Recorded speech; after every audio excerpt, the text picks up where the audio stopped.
Таа бай тий. Ирүүгээрээ чинт гэж ингээд суучдаг шүү дээ. Тэр айгу надаа эргэж орж ирээд одоо нөгөө за Япон хүн болгон бас тийм амар мундаг тийм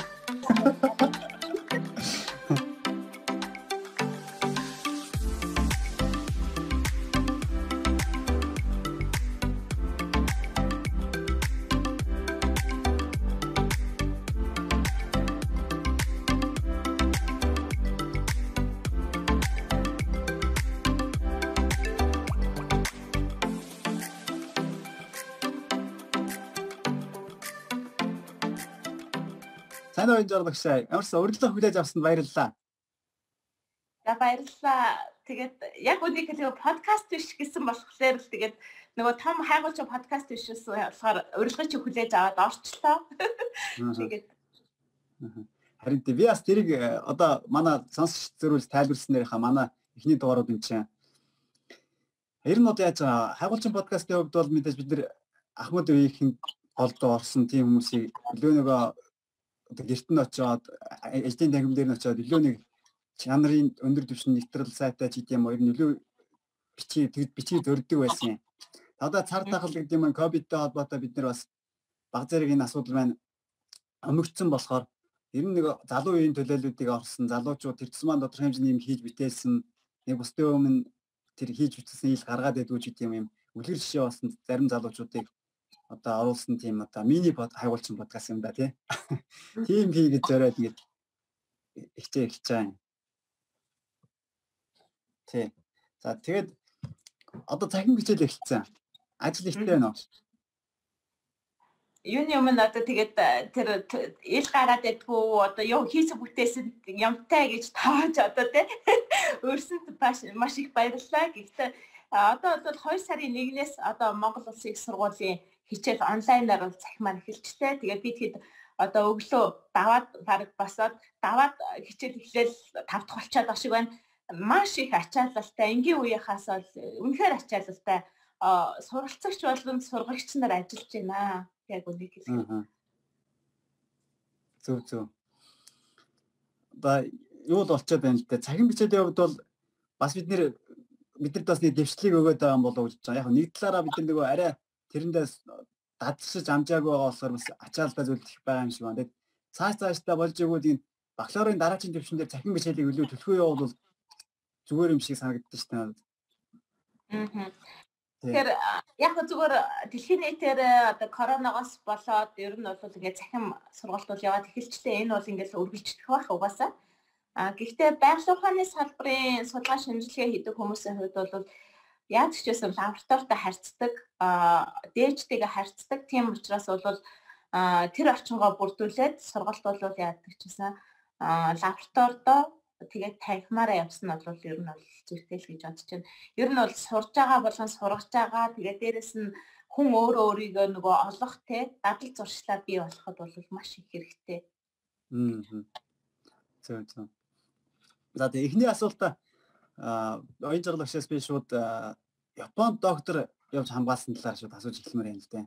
Манай шинжилгээ технологийн сургуулийн хүмүүсийн багш нар сүүлийн үед бол айгүй их Японд доктор хамгаалаад байгаа юм. Тэгээд энэ ийм боломжууд хаана ямар боломж одоо ямар хөтөлбөр хамрагдаж тэгж явд юм бэ?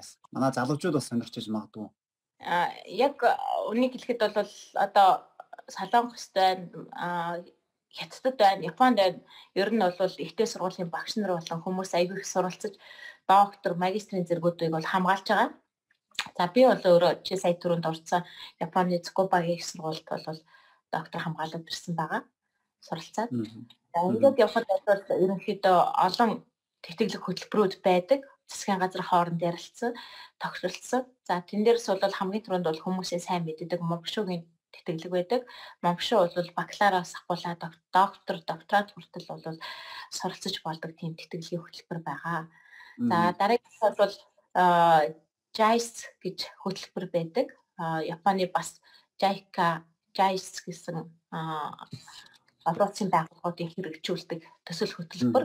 Энд бол дэлхийд дээрх ядуу буурай орнуудын одоо төрийн байгууллагатай ажиллаж буй хүмүүс болон ихтэй сургуульд багшилж буй багш ажилчдыг бодвол хамруулдаг.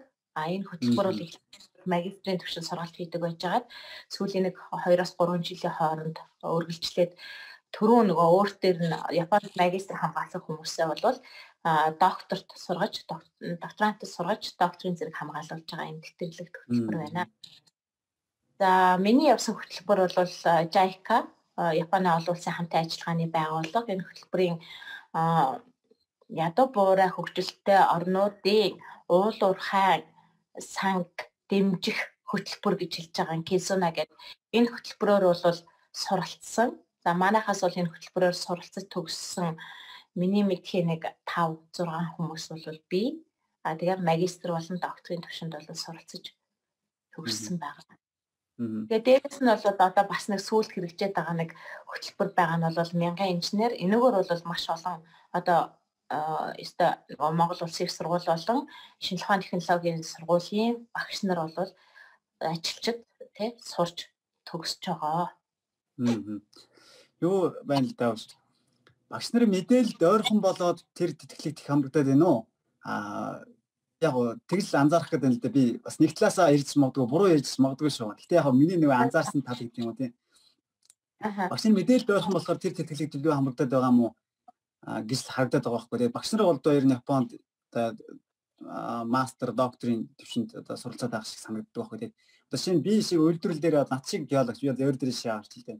Геологч нар ер нь ийм тэтгэлэгт хамрагдахад ямар боломж олцсон байдгийг. Ер нь мэдээлэлтэй байх хэрэгтэй юу? Нэг бол бас тодорхой хэмжээний тэр шаардлага дээрээ тийс таарад байна уу? Шаардлага хангах тал дээр багшны хөлөө байгаад байна уу? За Монбшогийн хувьд бол ер нь бол нэг тийм шаардлага нь бас гайгүй юм шиг байгаа юм. Яг гэвэл бакалавр төгссөн, магистр бакалавр төгссөн хүмүүс бакалаврт явж бол 10 жил төгссөн хүмүүс. Дээрэс нь магистр докторт бол бас хамаахгүй. Ер нь бол шалгалтаа өгөл тэнцэх юм бол явдаг асуудал ах шиг байна. Харин UDS-ийн 3 тэтгэлэг бол яг харахгүй нэг тодорхой хэмжээний төрийн байгууллага, ихтэй сургууль гэдэг юм уу? Одоо төрийн өмчит компани гэдэг юм уу те? Тодорхой хэмжээний тийм шалгуур цаанаасаа байгаа учраас тэр шалгуурыг биелүүлж байгаа хүмүүс л яваад байгаа байхгүй юу? Боловсон хүчнийг үнэн сайжруулах гэтэл явж байгаа юм. Болж таарад байна. Би ер нь одоо ингээл одоо бусад залуу геологч шиг одоо тэргээ өөр дээр жишээ аваад аюу өөр дээр ярина шүү ер нь цааш та. Тэгээ өөр бас нэг асуух юм болохоор юу байгаа юм аа. Жишээ та Японыг яагаад сонгосон? Японд зүгээр нөгөө тэтгэлийн боломжийн дан тэгж боломжийн тэтгэлэг Японоос зарласан тэтгэлэг байсан болохоор Японыг сонгосон уу? Ер нь Япон улсын давуу талаар ярих гэж юм л дээ би. Одоо манай чиглэлээр Япон суралцахын давуу тал гэдэг юм аа тий. Тэр нь танд зүгээр Японыг та зорж сонгосон уу? Нэгдүгээр тэтгэлгэнд Японд байсан бол та сонгоцсон уу гэдэг асуулт асуугаад байгаа байхгүй. За ер нь бол яг зүгээр яг чиний хэлдгээр бол одоо яадгийн Солонгос сурах ч юм уу эсвэл одоо Хятадд ч юм уу тэ өөр дэлхийн бусад орнуудад бол сурах боломжууд бол мэдээж байгаа хүмүүсийн өөрсдийнх нь сонголт. Гэхдээ миний хувьд бол одоо яадгийн зүгээр ер нь бол зүгээр яг үнийг хэлэхэд одоо нөгөө суусан цэцнээс явсан тэнэг дээр гэдэг үг л яг миний толгойд бол эргэлжижсэн яг тэр сүүлийн явахаас өмнөх 2-3 жилийн хувьд бол тэгээ яг тэрнийг хэлүүлээл тэгээд ер нь яг ерөөсөө миний бодол бол хаашаач хамаахгүй тэтгэлэг олдоод ингээл явж л ах юм бол би бол хаашаач хамаахгүй явна гэсэн яг үнийг хэлгээд бодлоо өөрөө толгойдоо өөрчлөлтсөн явжсэн. Тэгээ азар бол яг энэ Японы тэтгэлэг яг миний бүр ингээд хувь тохиол бүрдэл нь бүрдээд бол энд аппликейшн өгөөд тэгээд CV өгөөд бол манай багш маань намайг сонгож аваад тэгээд бол явчихсан яг үнийг хэлэхэд бол Тэр нь гэхдээ Япон бол бас тодорхой хэмжээний шинжлэх ухаан одоо манай салбарын шинжлэх ухаан гэх юм да геологийн шинжлэх ухааны тал дээр бол бас давуу талууд байгаа юм зү. Одоо бас хоёлаа жоохон яриагаа нэг Япон орны талаар яриагаа үргэлжлүүлээ л да. Яг чиглэл мэрэгжлийн тал дээр та Японы давуу тал нь. За яг зүгээр уурхайн тал руугаа аваад ирэх юм бол Японч нь бол ерөнхийдөө бол олборлож байгаа ганцхан Ишикари гэдэг ганцхан орд байгаа, алтны орд байгаа. За түүнээс бол яг одоо нөгөө зис гэн одоо металл ашигт малтмал талаасаа ч юм уу тий байхгүй тийм юм аа ашиглаад дуусчихсан. Харин бол одоо нөгөө зам барилга барих чиглэлээр бол одоо нөгөө илэс хайрга гэж ярьдаг шүү дээ манайхны тийм юм аа бол хэрэгэлдэг тэр бол явагдаж байгаа.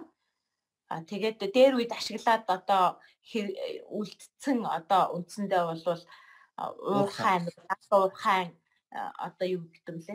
Яна гэстэй даалт уурхай тэгээд даалт уурхай тэгээд дээрэс нь яг гэхээр одоо ил уурхай тэр хэсгүүдээ бол ерөөсөө дахин одоо ядгийг сэргээгээд одоо даалт уурхай байх юм бол жишээ нь янз бүрийн үзмэр мүзээ тэгээд үйлдвэрч гэдэг юм уу тий бүр нэг давсны уурхайд би очиж исэн тэгээд тэнд бол айгүй гоё ингээд рок pop нөгөө хамтлагийн ирж ингэж тэр газрын доор ингэж орж нөгөө тоглолт хийдэг тэгээд одоо нөгөө нэртэй тийм баян хүмүүс нэрч нөгөө хурим мөрмө хийдэг гэд яг тийм газар бас очиж исэн тэгээд тиймэрхүү маягаар бол одоо уул уурхайн чиглэл нь бол бас айлж олчлт тал руугаа бол айгүй сайн хөгжиж өгсөн газар.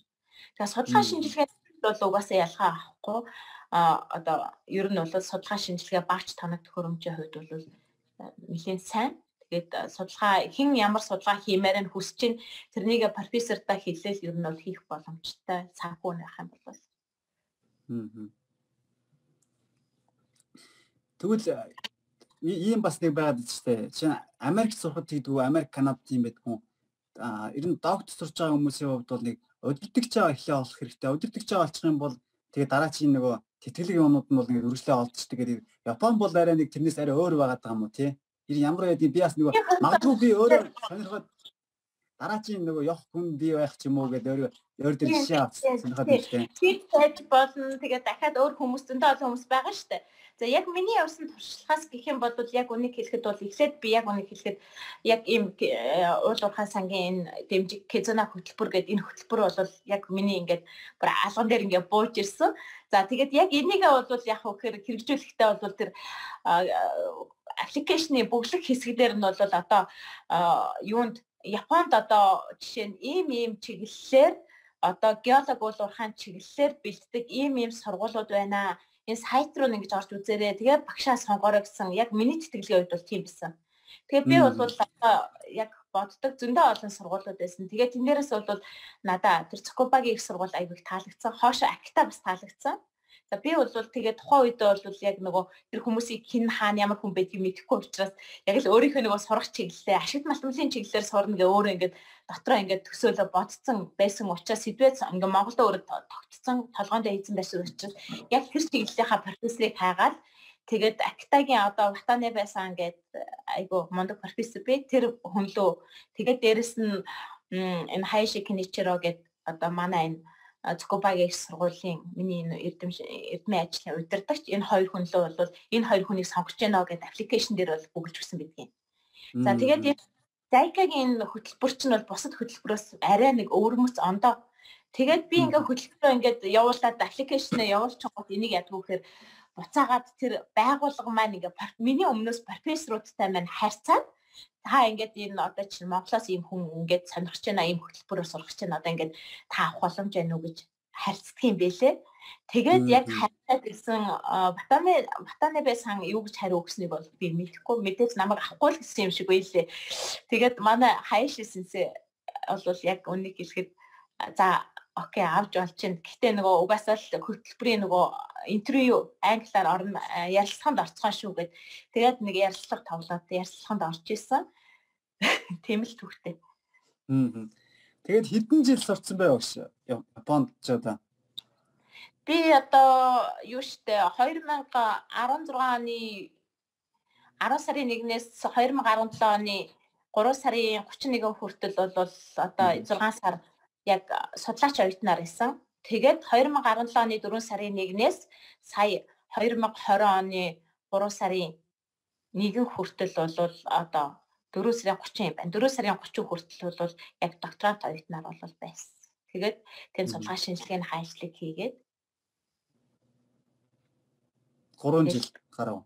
3 жил гаргас үндсэндээ бол байсан.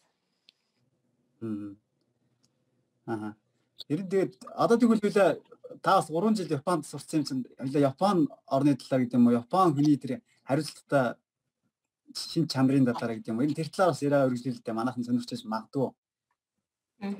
Манайхан бол яг нэг үе болтод Япончуудыг бол айгүй сайн мэддэг болоод байгаа л да. Наамд би зүгээр сумо үздэгээрээ ч гэдэг. Тэр жишээний тэгэхээр мэдээж тэрнээс илүү юм таас би асуух гээд байна л дээ. Тий. Тэгээ яг сумаа үздэг гэдгээр бол бидний үеийнхэн угаасаа тэгэл анх иглээ сумаа гарч ирсэн хийхэн барилдчихэл хамгийн сүүл давгаа авар гэдэг ийг барилдчих яхад баг үзчихсэн тэрнээс хойш сумаа үзэх байсан ингээл хүмүүс ч сумаагаар нэг айгүйх ярьдаг л та. Гэтэ яг одоо яг Япон соёл, Япон хүний тэр үнэмч байдал хэрвээ би ингээ Япон хүнээс хэрвээ ингээд нэг юм гуугаад юм уу ингээ асуусан тохиолдолд тэр хүн бол ерөөсөө тэр асуудлыг процедурыг эхнээс нь авахгүйлаа дуустал нь одоо тэр хүний хажууд байж ер нь бол бүх юмыг шийдэж өгж туслалцаа үзүүлдэг. Тэгээд хийх арга замыг бас зааж өгдөг. Жишээ нь гудамд гараад нэг газар асуулаа гэхдээ тэр газрыг нь ерөөсөө яг л баг тэр газар нь хэрвээ аваачиж өгч ижил тэр хүн ер нь бол баг сэтгэл нь амардаг байхгүй юу.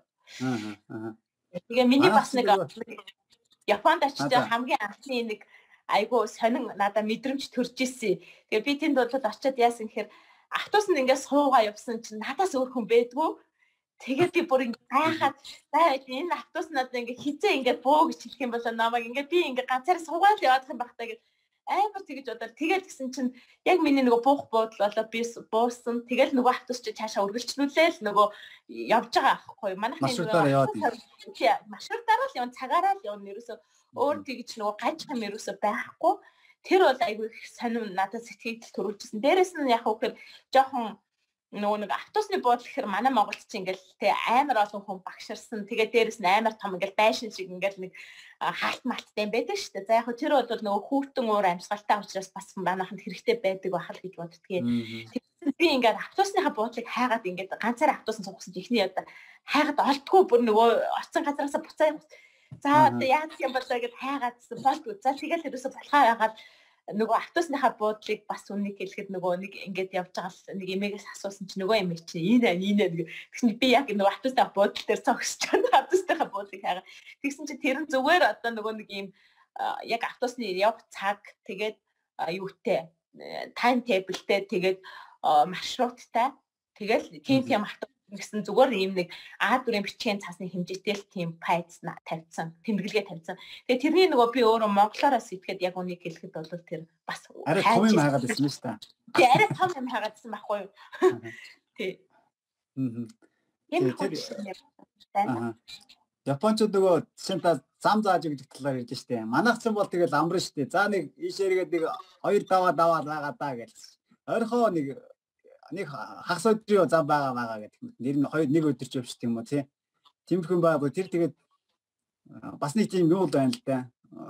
Одоо яснуудын үндэстнүүдний бас тийм үндэстэн хүмүүсийн бас өөр онцлогуд байна л да. Тэр хүмүүс ч тий хүмүүсийн бас нэг онцлог байгаад байгаа байгаамаа тэр бол бас яхаар байхгүй орчин нөхцөл бас ойлгомжтой тэр бол тэгээд одоо нэг зам асуугаад юм эсвэл нэг байдлага асуусан тохиолдолд зарим хүмүүс чинь эрүүгээрээ тэнт гэл ингээл суучдаг шүү дээ. Тэр айгу надаа их эргэж орж ирээд одоо нөгөө 3 жил хагас байчаад эргэж орж ирээд ингээд жоох юм мэдэхгүй шинээр байгуулагдсан байдлага байшин мэдэхгүй болохоор асуугонгод хүн нэг тэнт гэхээр эрүүгээр ингээд ахаар надаа нэг их санагдчихсэн. Тэгээд бас нэг тиймэрхүү үндэстэн байгаа. Тэгээд дээрэс нь юм заадаг дээр бас нэг юм тал байдаг штэ. Юу тэр юмаа сайн заадаг чинь газар сайн заадаг гэдэг шиг бас нөгөө өөрийнхөө одоо өдөртөгч нь явдаач гэсэн бас тэр хичээлээ заах тал дээр ч гэсэн бас айгүй тэгж ханддаг байх тий. Бас тэр талаараа нэг Япон өдөртөгчтэй байх нь амар байдгүй юм. Өглөө ер нь бол яг зөвхөн хүн юм чинь яг Японд бол угаасаа Япон хүн болгон бас тийм амар мундаг тийм одоо яг ягштал юм бүхнийг биелүүлдэг гэвэл бас үгүй. Бас тийм байдгийн бэлээ. Гэхдээ бол тэр бол гэхдээ одоо сургуулийн биш өөр газруудаар бол тэр байдал нь бол бас ажиглагддаг гэсэн. Миний хувьд бол одоо яг л тийм ясаи гэж ярьдаг. Яг ясны тийм одоо нөгөө Япон одоо тэр зам чанартай тийм хүмүүсийн донд байсан. За гэж хэлсэн бол за үгүйгээл хэлсэн бол үгүй. Ямар ч дараа нь тайлбар хэлээд нөгөө жоохон хүлээж авах одоо манайхан эргэж нэг ятгалганд орох гэдэг чинь тийм бол байхгүй тэр хүмүүс. Тэгээд яг заа гэд хэрэг өөрийнхөө биелүүлж чадах юм дээр бол айгүй сайн. За окей болж чинь гэд дэмжиж өгдөг. Дэмжиж чадахгүй юм даа бол үнэхээр дэмжихгүй. Тэр бол. Өөр бас над нэг юм Япончуудын талаар нэг юм асуулт байна гэж. Би ингэ сонсчихсан байхгүй юу? Япончууд агаар ажиллах чадвар маш сайтай. Гэхдээ багаас бас хасах чадвар маш сайтай гэсэн байхгүй юу. Хэрвээ үнэхээр тийм багт нэг үүрэг оролцоо багтаа хүн байх юм бол аюу цэвэрхэн жийдэг гэж сонссон. Одоо яг муугийн ярил л да. Гэтэ тэр сэдв чинь одоо яг үнийг хэлэхэд жоохон надаас жоохон хол сэдв юм шиг байна гэх. Гэтэ яг тэр үнэн үү гэж таас асуугаад юм лээ. Тий, би харин тэрнийг бол сайн мэдэхгүй юм байна. Яг бидний хувьд бол яг одоо нөгөө яг суугаас судалгаа шинжилгээгээ хийх ёстой. Би бол оюутан. Манай профессор юу гэж хэлнэ? Би тэрнийг өгдөггүй даах ёстой. Надад бол эргүүлээд би одоо тийхгүй гэж хэлэх эрх бол байдгүй байхгүй юу? Яг үнийг хэлэхэд тэр лабораторид байгаа төгсөл яг л би тэр хүний удирдлагын дор байгаа учраас би болон одоо тэр ганцхан гадаад гэдгээрээ би биш одоо өөр одоо Японч ямар ч ер нь бол өндөр хөгжилтэй орны иргэн тэмд сурч исэн ч гэсэн ерөөсөө багш юу гэж хэлнэ яг тэр профессорын үгэнд л орно. Манай профессор гэхэд 2 доороо ассистент профессор буюу дэд профессортай байсан. Тэр 2 профессор хүртлээ ерөөсөө яг л манай багшийн үгэнд ордог. Ерөөсөө яг л тэр хүний хэлсэн замаар ерөөсөө зөвч байсан бурууч байсан. Гэхдээ ер нь буруу арт хөөх ер нь байхгүй. Байхгүй. Зөв. Ер нь гэхдээ та тэрийг бол ер нь тиймхүү яриа бол байгаад тэгвэл бас би буруу сонсоод байгаа юм тий. Тийм та бол үгүй гэж байна. Тиймэрхүү бас хүмүүс байдаг байж болно. Гэхдээ надад бол яг үнийг хэлэхэд би өөрөө одоо жишээ нөгөө нэг 28 цагийн ажил нөгөө Японд сурж байгаа оюутнууд хийж болдог шүү дээ. Тэгэхээр манайхаас өгсөн надад өгсөн миний олцсон тэр хөтөлбөр маань, тэтгэлэг маань тэгж цагийн ажил хийхийг угаасаа хоригддаг. Тийм учраас бол би тэр бас яг үнийг хэлэхэд бол тэр 28 цагийн ажил хийж үзээгүй. Тэгээ тийм юм дотор ингэж орж үзээгүй учраас бол яг миний хувьд бол тийм бол ажилладаг мэдэхгүй байна. Бас өөр хүмүүстээр гацсан байдаг байж болно. Тэр бол асуудал. Угаасаа л олон сая хүн олон тийм хүмүүс бүгдээрээ л өөр юм чинь. Зөв. Японд мэдээж судлаач миний хувьд таанаас нэг юм асуулт асуумаар байна л да. Мэдээж цаг зав хугацаа бол мэдээж айгүй их байдаг баг. Тэгээд ер нь бол одоо судалгааны ажлыг та хийж байгаа явцад цагийн менежмент хийх юм бол цагаа хэрхэн зохицуулж ирсэн бэ? Японочууд бол айгүй их эрт болцдгоороо бас цагийн менежмент айгүй сайтай гэдгээр бас нэг монголчууд айгүй сайн мэддэж штэ. Тэгээ ер нь бол одоо ингээд урьдчилан одоо нөгөө Япон хүний нэг хийдэг ажил байдаг штэ. Урьдчилан ямыг төлөвлөх арга. Одоо ингээд жишээ нараа ингээд би ингээд яваад очиход манай багш бол яг ямар судалгааны ажил хийх вэ? Юу хийх вэ? Хэдийд ямар үйл ажиллагаа явагдсан байх вэ? Хизээ яаж төгсөх вэ? Бүх ингээд юм маань ингээд бүх юм ингээд сараар нь өдөр баргаар нь ингээ гаргаа тавьчихсан. Тэгээд гол эрдэм шинжилгээний хурлууд энэ болно, энд оролцсон. Ахаад өөрөө ингээ жишээ нь бас байх юм бол санал олго гэдэг бүх юм маань ерөнхийдөө төлөвлөсөн байсан. За тэр төлөвлөгөөн дээр яг хөр ярилцаад профессортойгоо наашин чаашин болгоо юмнуудаа гаргаад тэгээд тэрийгэ хэрэгжүүлж байгаа. За тэгээд яг тэр судалгааг хийж дуусгахын тулд одоо жишээ нь ажиллахад бол дээжээ бэлтгэхэд одоо тэд хоног чаардах. Дахиад нөгөө дээжээ боловсруулахад тэд хоног ахаа бодолт юм хийхэд ийм ингээд гаргаад ирэхлээр угаасаа тэр нөгөө нэг гаргасан хугацаанд амжихын тулд одоо өглөө эрт босож явах, орой ирэх гэдэг бол угаасаа л байдаг асуудал болчихж байгаа байхгүй. Миний хувьд бол яг үнийг хэлэхэд бол 2 хүүхдийн ээжтэй бас яг үнийг хэлэхэд ар гэртэй хүн одоо тэгээд яг одоо хугацаанд амжиж хийхийн тулд бол бас нэлээд хүч хөдөлмөр одоо тийм бол шаардаж манай ар гэрийнхнээстэй миний гэр бүлийнхнээс бас тийм бол тэр тэсэр төвчээртэй хандах тэгээ тийм бол үнэхээр шаардж байсан.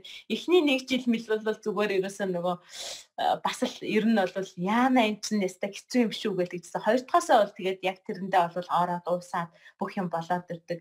3 дахь болоод ирэхэд нөгөө судалгаа шинжилгээний ажлууд чинь цэгцрээд одоо яг л нөгөө бичгийн юм эхлээд явчихж байгаа учраас бас арай харцангуй гайгүй болоод ирдэг юм байлээ. Ер нь бол харахад. За би дахиад нэг тийм одоо их сонио асуулт асуумаар байна л да. Монгол доктор хамгаалах, Японд доктор хамгаалах хэрэг нь хэр ялгаатай вэ? Яг жоохон тэнэгдэв асуулт байж болно. Гэхдээ зүгээр би бас тэндээс нэг өөр нэг зүйл та сонсомоор байгаа байхгүй. Та ягаад Японд доктор хамгаалах вэ гэдэг талаас нь асууж гэж байгаа. Яг бол зүгээр Монгол авах юм бол хувь хүнээс санхүүгийн хувьд бол нэлээд өндөр санхүү шаардах юм билээ. Би бол бас сурахаагүй сурах гэж үзсэн шүү дээ. Бас докторантурт байгаад тэгээд сургалтынхаа төлбөрийг төлнө. Тэгээд бас жоохон цаана нь амьдрах хэрэгтэй залуу хүмүүс чинь тэгээд ингээд ирэнгүүт чинь тэгээ бас ажиллаа хийгээд судалгаа шинжилгээний ажил хийн гэдэг бол Монголд бол жоохон үнэхээр чанга байсан. Тэгээд яг тэрэн дээрс ч үндэслэлсэн бах. Ер нь бол нөгөө суусан цэцнээс нөгөө явсан тэнэг дээр гээд би бол ядагч байсан гадагшаал явах юм байна. Явах хэрэгтэй юм байна гэж өөртөө зорилго яг явахаас өмнө 2-3 жилд бол айгүй их тавьсан, бодсон, мөрөөдсөн. Тэгээ миний тэр бол биелсэн. Тэгээ ер нь тэр судалгааны багц тохиромж гэдэг асуудал бол аюу номер 1 юм шиг байгаа. Монгол суралцвал тий. Нандс нэг дээж авчдаг. Тэргээ дотооддоо шилжиж чадахгүй заавал гадагшаа нэг явуулах шаардлагатай болдог. Тэр хэмжээний хугацаа бас хүлээх шаардлагатай болдог ч тийм үү. Тэгэхээр бодлоо докторийн ажил дээр бол Монголдас мэдээж яг тэр талаас бол аюу бэрхшээлтэй зүйл байгаад байгаа шиг байна. Яг хөө зүгээр яг нэг судалгаа шинжилгээний нарийн багж тоног төхөөрөмж гэдэг юм чи угаасаа л манай улс чи ядуу буруу учраас яг үнийг хэлэхэд бол тийм бол энэ олон улсын байгууллагууд одоо тий гадаадын хөгжингөө одоо тий хөгжил өндөртэй орнуудад бол энэ бол байгаа шүү дээ. Тийм болохоор энэ дээр бол угаасаа ойлгомжтой тэр бол ойлгомжтой. Угаасаа л гарах асуудал. Тэгэл хичнээн Монгол ингээд сайхан бас яг төсөл мөсөл хамрагдаад бас яг үнийг хэлэхэд докторийн ажлыг хийгээд явчихж байгаа хүмүүс бас байна. Миний бодлоор одоо угаасаа судлаач хүн гэдэг чинь угаасаа л судалгаа шинжилгээхийн лаборатори орчин нөхцөлд ажиллаж ижил судалгаа хийх байхгүй. Байгалийн ухааны судалгаануудыг зүгээр байгалийн ухааны судалгаануудыг зүгээр пепер хийгээд уншаад юм уу ямар нэгэн байдлаар хүний хийсэн юм уншаад бол судалгаа шинжилгээ хийдэг тийм бол баг байхгүй л ах гэж би бодож байна. Багжид судалгаа гэдэг бол маш чухал үүрэгтэй. Зөв. Багшийн дараагийн зорилго юу вэ? Одоо 21 онд юу төлөвлөж байна? Пост доктор хийж чинь.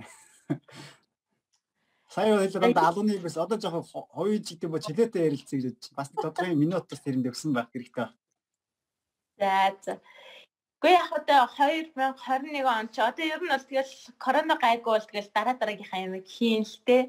Одоо яг зүгээр нэг номон дээр бол нэг редактортай хийгээд ажиллаж чинь яг гэр зураад тэгээд тэрнийгээ хийгээд тэгээд дээрэс нь бас яг өөрөө одоо бас нэг яваад ирсэн хүн байна. Оюутан сурагчтай зориулаад өөрийнхөө заах мэдгч чиглэлээрээ бас нэг гарын авлага өөрөө яг одоо оролцож бас нэг ахалч одоо нэг тийм хий гэж яг өөрөө бол төлөвлөчөөд байж байна. Тэрэн дээр бол гэхдээ одоо өөрийнхөө заах хичээлээр хийж байгаа учраас одоо тэгэл нэг амар баг магсаад ах юм байхгүй л болчиход байна л та. Ойрын төлөвлөгөө бол иймэрхүү байна. Пост докторийн хувьд бол одоо яг жоохон бас нэг азнаа 1-2 жил бол байна. Одоо бас жоохон юм харчиж байж ах бол бас болох. Зөв. За тэгээд ямарс энд хүрээд манай одоо мини подкаст маань одоо яг ер нь жоохон өндөр тал руу орж ин. Тэгээд танаас би сүүлийн асуулт бол ер нь залуу судлаач нартаа, залуу инженерүүдэд зориулаад таны одоо тийм эерэг зөвлөгөө өгөөч. Одоо юу гэдэг залуучууд дэндэл дээрээ үлээ анхаарах хэрэгтэй юм байлаа шүү. Ингэх ёстой шүү гэдэг юм уу? За одоо тэгээд нэг амар одоо хөвшин хүнж биш зөвлөгөө хэрэг хаашаа өөр дээрээ хэрэгжүүлдэг нэг жоохон одоо яг тиймэрхүү юмнуудаас л хэлсэн дээр ах гэж бодож байна л доо. Миний хувьд бол угаасаа яг үнийг хэлэхэд бол эрүүл одоо мэндийнхаа талаас ч бай, өөрсдийнхөө ер нь хувь хүнийхээ талаас ч бай, гэр орноо бодсон ч бай, ер нь бол өглөөнийхөө цаг аягуулсаа өөрч байгаарай гэж хэлээд. Өглөөнийхөө цай бол маш чухал. Тэрнийг бол ер нь суур багаас нь бол явах хэрэгтэй. Тэгээд дээрэс нь жоохон хүний үг сонсож сураарай. Хүн чамаа юугаар чилжсэн те тэрний урдаас ингээд амар нүд амаа хөдөлгөөд юм уу ярагц үзүүлээд ингээд авах бол угаасаа ер нь бол жоохон чиний ирээдүйд гарах яг боломжийг чи хаагаад байгаа юм шиг хэрнээ тэр чинь дахиад өөр сайхан боломжуудыг бас нээж өгнө. Тийм учраас одоо яадгийн хүний үгэнд л хүлээцтэй байх нь л маш их чухал зүйл гэж л боддгийн шүү дээ миний хувьд бол.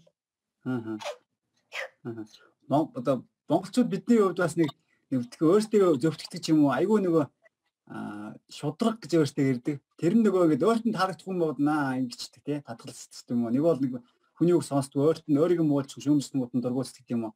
Энийгээ нөгөө монголчууд ч өөрсдөө шудраг гэж яриад байгаа. Гэтэ нөгөө талаасаа бол таны яриад байгаа тэр мэдээж яг зөвхөн монголчуудтайгаа харьцах уу гадаад зэндрэг хүмүүстэй харьцсан гэж тооцож байгаа бол тэр бол яхахгүй бас нэг хүн өөрөөсөө аваа хийцмаар зам юм шиг байна.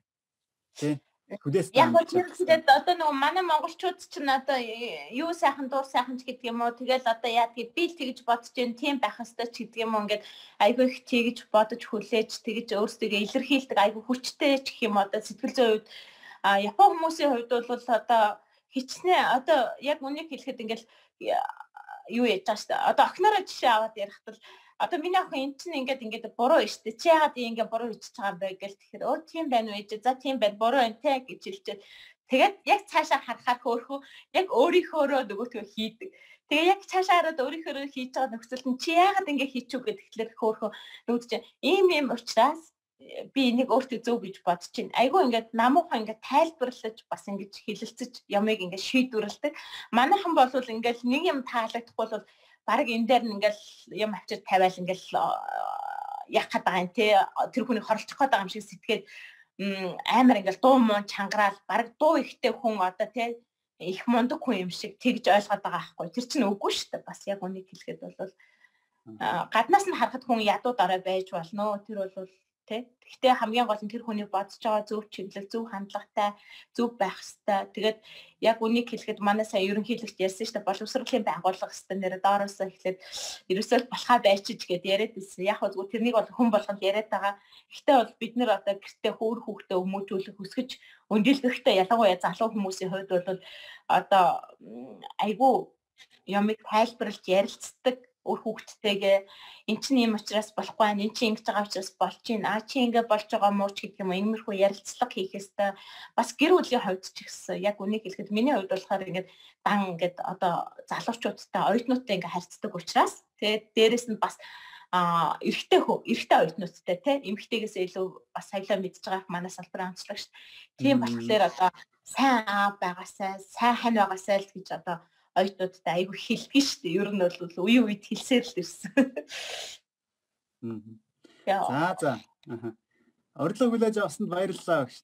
Оюун зарлагчаа. Тэгээд сайхан үгээр энэ удаагийнхаа дугаарыг одоо ингэж энд хүргээ дуусгая. За баярлалаа. За